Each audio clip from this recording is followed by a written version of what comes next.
शुभी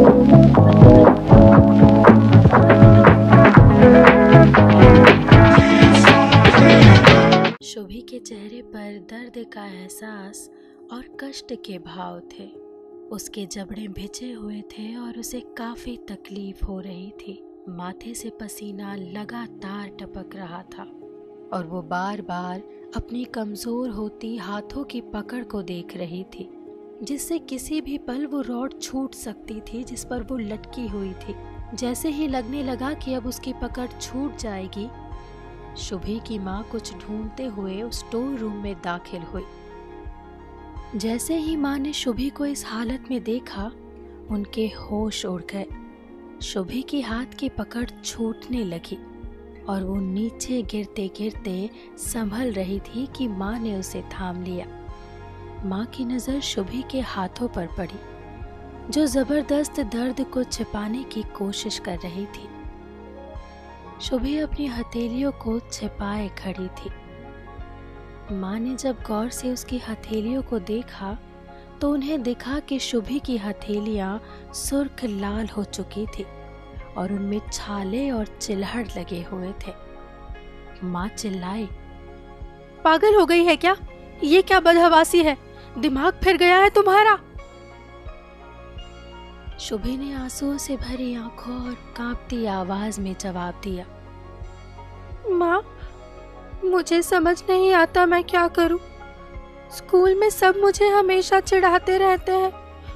कोई मेरे सर पर तपली मारता है तो कोई मुझे बटली बुलाता है, कोई बॉनी कहता है तो कोई लिलीपुट और गुड्डू।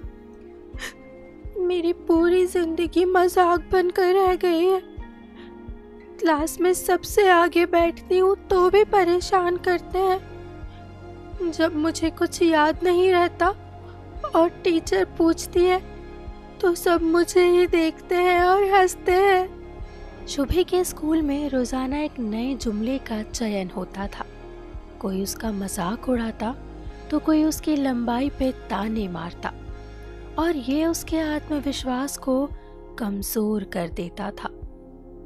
उसकी मदद करने की जगह उसके साथी उसे और भी अकेला महसूस करवाते थे, जिस वजह से उसके मार्क्स और उसके सेमेस्टर का प्रदर्शन खराब पे खराब होता जा रहा था।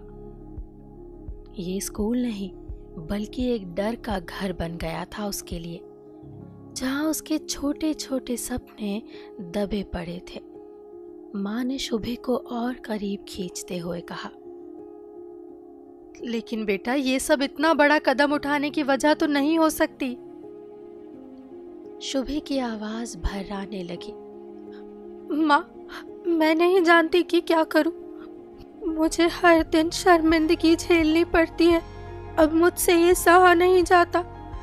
अब या तो मेरी हाइट बढ़ेगी तभी मैं किसी को अपना मुंह दिखाऊंगी, नहीं तो मैं इसी स्टोर रूम में रहूंगी और तब तक रहूंगी जब तक मेरी हाइट नहीं बढ़ती। शुभी की आवाज अब पूरी तरह से टूट चुकी थी और वो अपनी माँ से लिपट कर रोने लगी। माँ ने शुभी को सीने से लगाते हुए उसकी पीठ थपथपाई और कहा, सब ठीक हो जाएगा बेटा। हम सब मिलकर इसका हल निकालेंगे। तुम अकेली नहीं हो। माँ ने शुभी को हौसला देते हुए उसके आंसू पोंछे और मन ही मन सोचने लगी कि कैसे अपनी बेटी को इस दर्द और संघर्ष से बाहर निकाले। इसी उधेड़-बुन से 2-4 होते हुए शुभी की माँ को याद आया कि जब वो छोटी थी तो उन्हें अपनी दादी से कुछ ज्ञान मिला था, जैसे कि व्यायाम, योग और स्वस्थ जीवन शैली के बारे में। उन्होंने पुरानी बातों को याद किया और अपनी बेटी को उन उपायों के बारे में सिखाया जो कद बढ़ाने में मदद कर सकते थे। माँ ने शुभी को विभिन्न व्यायाम और योगासन भी सिखाए, जैसे कि ताड़ासन, भुजंगासन, पादहस्तासन और सूर्य नमस्कार। वे शुभी को खासकर लंबाई बढ़ाने के उपाय बताती थी। माँ ने शुभी को सिर्फ व्यायाम ही नहीं बल्कि स्वस्थ आहार और ध्यान के महत्व को भी सिखाया। वो उसे प्रतिदिन केले, अंडे, दूध और हरी सब्जियों का सेवन कराती थी। माँ ने उसे मनोबल भी दिया और उसके ख्वाबों को साकार करने के लिए प्रेरित किया। माँ ने शुभी को विभिन्न व्यायाम और योगासन भी सिखाए, जैसे कि ताड़ासन, भुजंग आसन, पादहस्त आसन और सूर्य नमस्कार। वो शुभी को खासकर लंबाई बढ़ाने के उपाय बताती थी। इसके अलावा माँ ने शुभी को सुबह जल्दी उठने और दौड़ने के लिए प्रेरित किया और अंत में खुद भी उसके साथ दौड़ने लगी। साथ ही उन्होंने योग्यता अर्जित करने के लिए विभिन्न स्वास्थ्य पेशेवरों की किताबें पढ़ी, YouTube पर वीडियो देखे और कुछ स्वास्थ्य पेशेवरों से सलाह ली। माँ ने धीरे धीरे समय के साथ खुद को शिक्षित करते हुए खाने में पोषक तत्वों की इम्पोर्टेंस बताई। वक्त बीत गया और शुभी की ऊंचाई अब थोड़ी सी बढ़ गई थी और अब उसकी ग्रेजुएशन भी पूरी होने को थी। शुभी का इंटरव्यू और आदित्य से मुलाकात। स्नातक की पढ़ाई खत्म होते होते शुभी ने अपनी डायरी पूरी तरह से भर दी थी, लेकिन कभी उसे खोलकर दोबारा पढ़ा नहीं। और एक दिन उसे एक प्रतिष्ठित कंपनी से नौकरी के लिए इंटरव्यू का फोन आया। शुभी उलझन में थी। उसके मन में हजारों सवाल थे। क्या मुझे वहां जाना चाहिए या नहीं? वो खुद से ही बड़बड़ाने लगी। माँ ने उसे उत्साहित करते हुए कहा, हाँ जरूर जाओ, तुम्हें जाना चाहिए, कुछ नया सीखने को मिलेगा। लेकिन माँ, अगर उन्होंने मेरे कद का मजाक बनाया तो? माँ ने मुस्कुराते हुए कहा, तब तुम छोटी बच्ची थी, बचपन में सब ऐसे ही होते हैं। और वैसे भी अब तुम पहले से ज्यादा लंबी लग रही हो। सच में माँ? शुभी ने खुश होकर माँ को गले लगाते हुए कहा, ठीक है, फिर बताओ कल क्या पहनकर जाऊं? शुभी ने पूछा। माँ ने एक नीले सूट की तरफ इशारा करते हुए कहा, ये ज्यादा अच्छा लगेगा, तुम ये पहनो। अगले दिन सुबह सुबह शुभी जल्दी उठी और इंटरव्यू के लिए तैयार होने लगी। उसने नीला सूट पहना और अपने आत्मविश्वास को बढ़ाने के लिए ऊंची एड़ी वाले सैंडल पहनने का फैसला किया।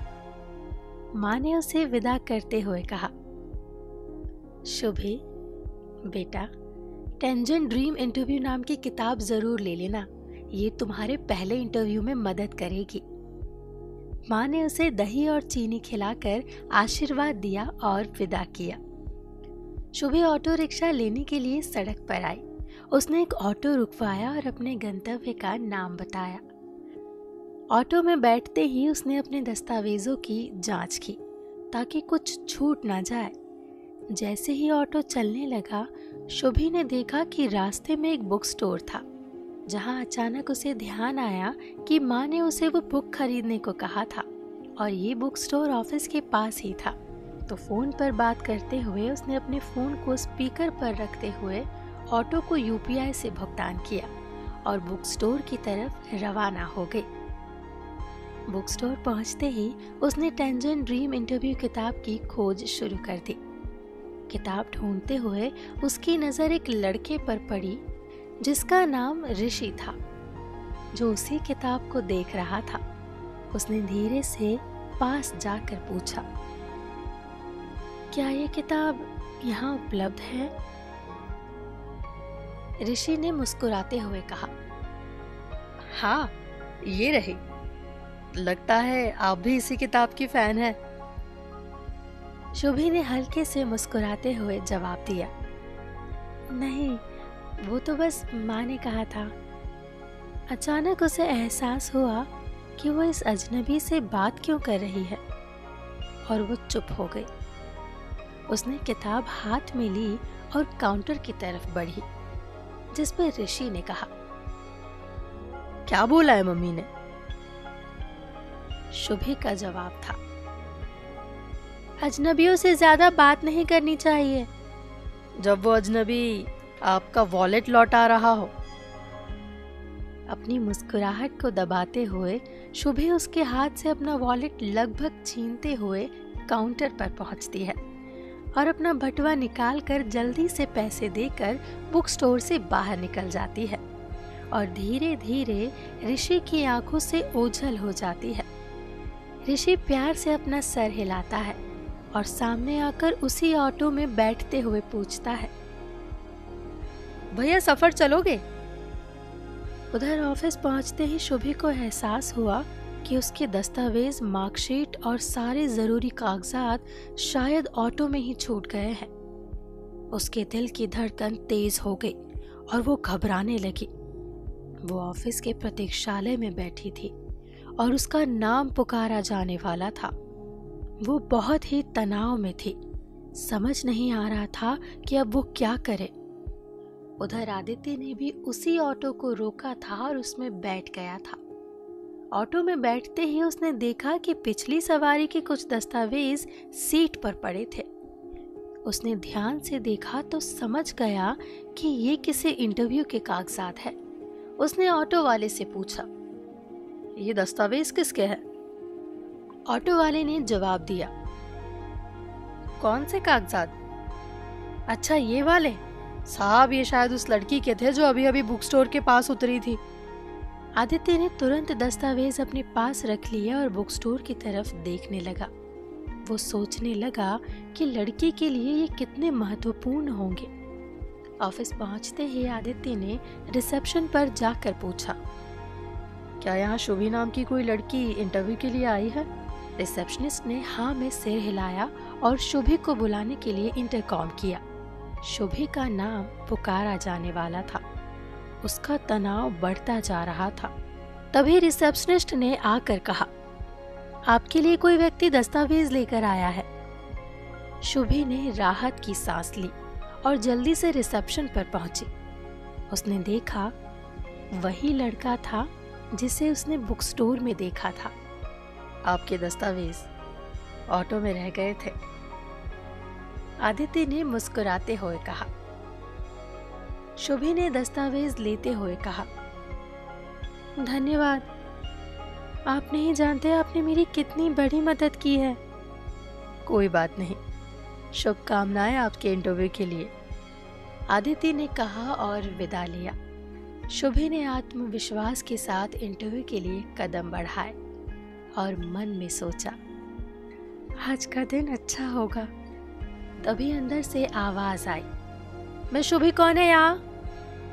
शुभी ने जवाब दिया, जी मैं, आपको अंदर बुलाया है। अंदर पहुंचते ही शुभी ने जो देखा तो वह अपनी हंसी रोक नहीं पा रही थी। जैसे तैसे उसने खुद को संभाला और कुर्सी पर बैठ गई। बॉस शुभी से भी कम हाइट का एक नौजवान लड़का था। तुम शायद किसी बात पर हंस रही थी, शायद मेरी हाइट पर, बॉस ने कहा। नहीं नहीं, वो तो मैं बस कुछ याद आ गया था, शुभी ने बात को घुमाते हुए कहा। असुविधाजनक महसूस करने की कोई आवश्यकता नहीं है। यहाँ इंसान को उनकी हाइट या रंग रूप देखकर नहीं, बल्कि उनकी काबिलियत देखकर रखा जाता है। खैर, मेरा नाम समीर है और ये मेरे पापा का कारोबार है जिसे मैं पिछले 3 साल से संभाल रहा हूँ। मैं सबको एक दोस्त की तरह देखता हूँ, किसी बॉस की तरह हुक्म चलाना मेरे बस में नहीं है, समीर ने कहा। शुभी मन ही मन बहुत ज्यादा खुशी महसूस कर रही थी। समीर ने शुभी के दस्तावेजों को देखा और ज्यादा सवाल ना करते हुए उसे अगले हफ्ते से काम पर आने को कहा। धन्यवाद सर, शुभी ने खुश होकर कहा। मैंने कहा मेरा नाम समीर है और यहाँ कोई सर नहीं है, समीर ने कहा। शुभी बाहर जाने लगी। तभी समीर ने उसे रोकते हुए कहा, यहाँ लंबा होने के लिए इन हाई हील्स की जरूरत नहीं है, जैसी हो वैसी रहो। शुभी ने पहली बार अपने कद के बारे में आत्मसंतोष महसूस किया। उसने समझा कि असली आत्मविश्वास हमारे अंदर से आता है, ना कि हमारी ऊंचाई या शारीरिक बनावट से। शुभी ने खुशी खुशी अपना नया काम शुरू किया और अपनी नई उड़ान के लिए तैयार हो गई। कहानी का सुखद अंत हुआ, ऐसा ही लगता है सुन के। पर क्या आपको नहीं लगता कि आदित्य और समीर की भी अपनी कोई कहानी होगी जिसे आप जानना चाहेंगे? इनका शुभी की जिंदगी में आना सिर्फ एक इत्तेफाक है या ऊपर बैठा हुआ सबसे बड़ा लेखक किसी अलग कहानी की तरफ संकेत दे रहा है? टिप्पणियां मुझे जरूर बताइएगा कि क्या आप उससे आगे कुछ जानना, सुनना या समझना चाहेंगे। अगर हाँ तो बताएं क्या और कब। ऐसे ऑडियो स्टोरी सुनने के लिए हमारे चैनल लेट्स एक्सप्रेस को लाइक, शेयर और सब्सक्राइब करना ना भूलें।